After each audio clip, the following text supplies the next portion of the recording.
आज हम बात करने वाले हैं एक बहुत ही इम्पॉर्टेंट टॉपिक के बारे में, एक मेंटल डिजीज़ के बारे में जिसका नाम है स्किज़ोफ्रेनिया। और आज के इस वीडियो में हम इसी से रिलेटेड सारा डिस्कशन करेंगे कि स्किज़ोफ्रेनिया क्या होता है, स्किज़ोफ्रेनिया के सिम्टम्स क्या होते हैं और स्किज़ोफ्रेनिया की आप प्रिवेंशन क्या कर सकते हैं।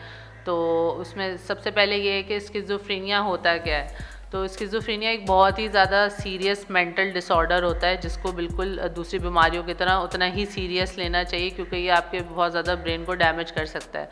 स्किज़ोफ्रेनिया बेसिकली एक ऐसी बीमारी होती है जिसके अंदर जिसको भी ये होती है उसका आपकी रियलिटी जो होती है उससे डिस्कनेक्शन हो जाता है, यानी कि वो ये फ़र्क नहीं कर पाते कि क्या चीज़ रियल है और क्या चीज़ रियल नहीं है। और अमूमन जो है इससे उनकी इमोशनल, उनकी जो थिंकिंग, उनकी बिहेवियर, उनकी हर चीज़ जो है बहुत ज़्यादा इससे असरअंदाज होती है और उनकी डेली लाइफ गुजारना जो है वो बहुत ज़्यादा मुश्किल हो जाता है।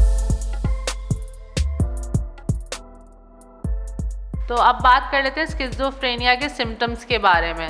तो यूजुअली स्किज़ोफ्रेनिया के जो सिम्टम्स होते हैं उसमें सबसे ज़्यादा जो इम्पॉर्टेंट सिम्टम होता है वो होता है डिल्यूजन। डिल्यूजन ये चीज़ होती है कि किसी को जो है बहुत ज़्यादा फॉल्स बिलीफ पे यकीन होना शुरू हो जाए, यानी कि ऐसी कहानियाँ या स्टोरीज़ वो यकीन करने लग जाते हैं जिनका रियलिटी से कोई ताल्लुक़ नहीं होता।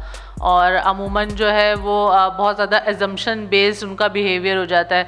उनको जैसे ये लग रहा होता है कि कोई उनके ख़िलाफ़ जो है हर वक्त कोई ना कोई साजिश हो रही है, या उनको जो है कोई नुकसान पहुंचाना चाहता है। उनके दिल में कुछ अजीबो-गरीब से डर स्टार्ट हो जाते हैं, जैसे कि कोई उनको नुकसान पहुंचाना चाहता है या उनके साथ कोई हादसा हो जाएगा। बहुत ज़्यादा वहम और एजम्पशंस स्टार्ट हो जाती हैं। अगर किसी महफ़िल में जाते हैं या किसी पार्टी वगैरह में या किसी गैदरिंग में जाते हैं तो वहाँ पे उनको जो भी बात कर रहा होता है उनको देख के उनको ऐसी फीलिंग आती है कि वो उन्हीं से रिलेटेड बात हो रही है या उन्हीं के ख़िलाफ़ कमेंट्स हो रहे हैं। तो इस तरह का कुछ नेगेटिव बिहेवियर बहुत ज़्यादा हो जाता है, या बहुत ज़्यादा ख़ुद पसंदी का शिकार हो जाते हैं, जैसे कि वो समझते हैं कि उनके अंदर कोई बहुत ज़्यादा ख़ास एबिलिटीज़ हैं या वो कोई फेमस पर्सनैलिटी हैं।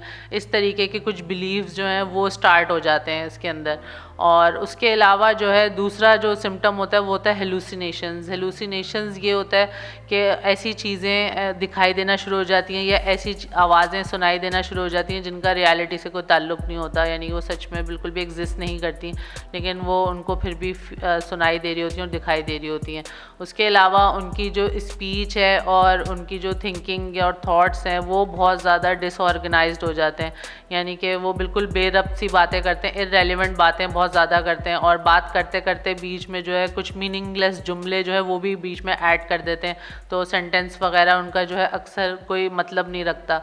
तो इस तरीके की बातें भी वो बीच में कर रहे होते हैं नॉर्मल बातों के साथ साथ। और उसके अलावा जो एक उनका सिम्टम्स होता है वो ये कुछ बिहेवियर के सिम्टम्स होते हैं। उनके बिहेवियर में बहुत ज़्यादा चेंजेस आती है, जैसे कि वो अनकंट्रोल मूवमेंट, कभी यूज़लेस मूवमेंट करते रहते हैं, एक्सेसिव मूवमेंट करते रहते हैं, बच्चों जैसी कुछ हरकतें करते रहते हैं, पोस्चर बहुत ज़्यादा अजीबो-गरीब कर लेते हैं अपना।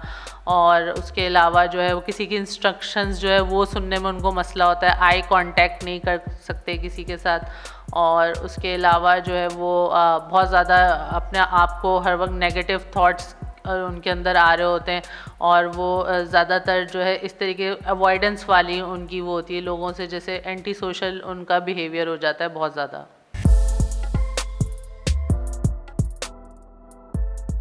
तो अगर हम बात करें स्किज़ोफ्रेनिया के कॉजेज़ के बारे में, तो अभी तक इसका एग्जैक्ट कॉज तो पता नहीं चल सका है, लेकिन ये है कि साइंटिस्ट ने जितनी डिस्कवरी करी है उसके मुताबिक इसका जो मेन रीज़न होता है वो यही होता है कि केमिकल इम्बैलेंस हो जाता है आपके ब्रेन के अंदर, और उसमें कुछ हद तक जो है वो जीन्स और एनवायरमेंटल फैक्टर्स का भी हाथ होता है।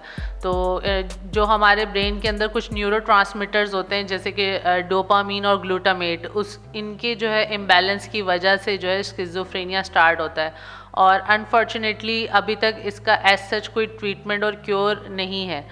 इसकी आप ये है कि इसके सिम्टम्स को आप मैनेज कर सकते हैं और काफ़ी हद तक जो है वो कंट्रोल और कम भी कर सकते हैं, लेकिन फुली तौर पे जो है इसका कोई क्योर और ट्रीटमेंट उस तरीके से नहीं है। तो इसकी ये है कि अगर आपको एक दफ़ा किसी को स्किज़ोफ्रेनिया हो जाता है तो उसकी ट्रीटमेंट बहुत ज़्यादा ज़रूरी होती है, उसको आप बिल्कुल भी अवॉइड ना करें। लेकिन अनफॉर्चुनेटली हमारे यहाँ बहुत ज़्यादा लैक ऑफ अवेयरनेस की वजह से जो है इस तरह की बीमारियों को ट्रीट नहीं करवाया जाता उस तरीके से, और इसको सीरियस भी नहीं लिया जाता दूसरी बीमारियों की तरह, जिसकी वजह से ये बहुत ज़्यादा बिगड़ सकता है। तो इसकी जितनी, क्योंकि स्किज़ोफ्रेनिया जब भी होता है इसकी जितनी जल्दी ट्रीटमेंट स्टार्ट होती है उतनी जल्दी इसके सिम्टम्स जो हैं वो मैनेज होते हैं।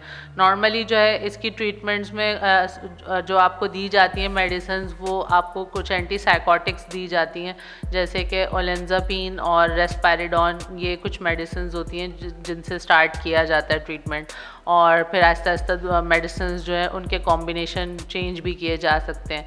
उसके अलावा जो है आप इनकी इस तरह के जो पेशेंट्स होते हैं उनकी साइकोथेरेपी होती है।